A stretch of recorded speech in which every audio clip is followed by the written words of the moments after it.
everyone, Miriam Tolbert here. Thank you for joining me today to learn about how Lumio works. We're going to start with a quick little tutorial. First, I should note that this web-based application is free, so you can sign up for free and see this same presentation that I'm showing you right now in the website.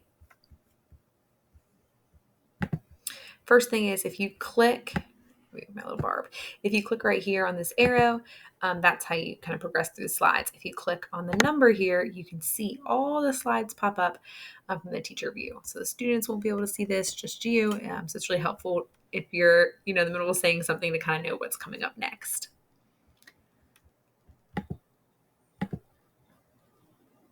So Lumio is a digital learning tool that makes it easy to transform lessons into active collaborative learning experiences to engage students on their own devices. So this web-based application would be best for school districts and specific schools that have one-to-one student to device.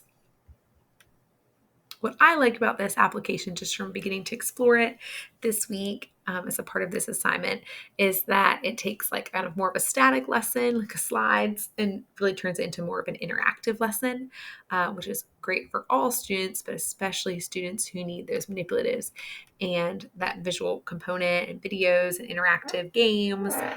It has it all. So I'm excited to give it a try this week as well. So you can build lessons by combining multiple resources and adding engaging activities. So you can build your lesson from the ground up, or you can explore the templates, the template lessons already available, and kind of tweak them as needed. So this is a quick little check-in activity. You just move the little pointer to how you're feeling. Feeling pretty good tonight. And then know that students can engage in activities by themselves on this website as a whole class or in small groups. So it can do anything you need it to do. When you watch the tutorial, you can watch the video. But basically, you will have a unique class ID, and your students will be able to connect straight into your lesson. And this is kind of what it will look like. So you can see the teacher view on this side and the student view on the right. Now you can see in the teacher view, you can see Avery name first. If I click there, I'll be able to see Avery's work and provide feedback. So it's really easy. Congratulations, you just completed your first Lumio lesson. So if you click here in the top left corner, it'll go back, hit end lesson, and it'll go back to your library. So you can see here, it'll show your recents and then your files. You can see I only have had downloaded 2 so far that I would like to try. So I found a biography research lesson that connects with Epic that I would love to try with my 4th grade students, and then a division matching lesson that's kind of like a review for us and a game. Let's see. The next thing you want to know about is up here at the top next to my library is the Lumio library. And this is so exciting. There are so many pre-made lessons are interactive and engaging right here for you to check out.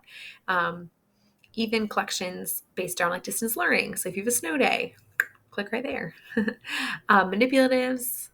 So place value numbers caught my eye. I definitely will use that with my students because place value is the basis of everything we do in 4th grade mathematics. STEAM lessons, Tinker coding lessons, fractions, reading and writing, multiplication, sight words and phonics. And I love that it connects to 2 websites that were mentioned in many folks' their blog post number 4 for their educational tools. Some people mentioned Epic and some people mentioned ReadWorks, and Lumio connects to that and uses it. So you can see the biography research one that I showed. And then these are all connected to ReadWorks. So for example, let me kind of show you what one looks like. If I open it up, you can hit save to my library, or you can just kind of view it from here first if you want to make sure it's what you want. So you can see here, students answering the question. They have sticky notes. There's a vocabulary activity. There's some matching little activity they'll do.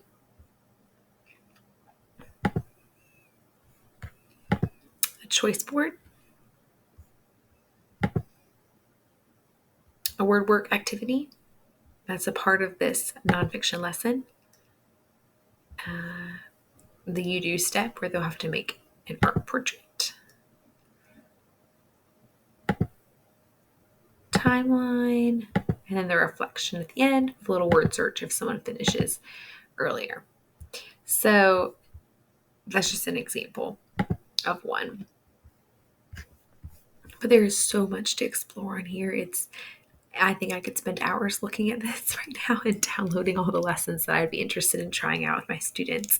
So I think that's the best way to jump in and learn educational tools, is to really just give it a shot, try it, see what works and what doesn't work, what you like and what you don't like. What I like so far about this is the amount of resources available and that you can sort by grade. So I'm fourth grade, so I would sort by fourth grade. And then if I'm really looking for something for English language arts this week, I could just search by that. So I think that is super helpful. And you can also search for specific, like if I want something, if I want something on theme, I could search just that. So I already have my filters in. And then I can see lessons that are already made. So for example, this one here,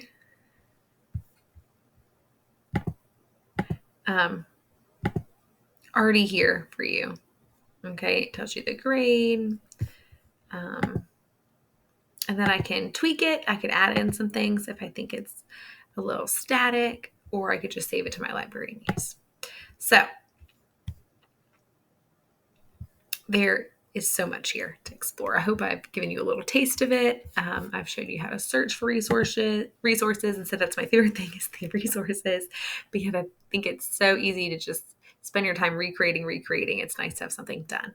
So yeah, I hope this site is helpful for you. It's an awesome educational tool, and I hope you find out what you like about it. Have a great night.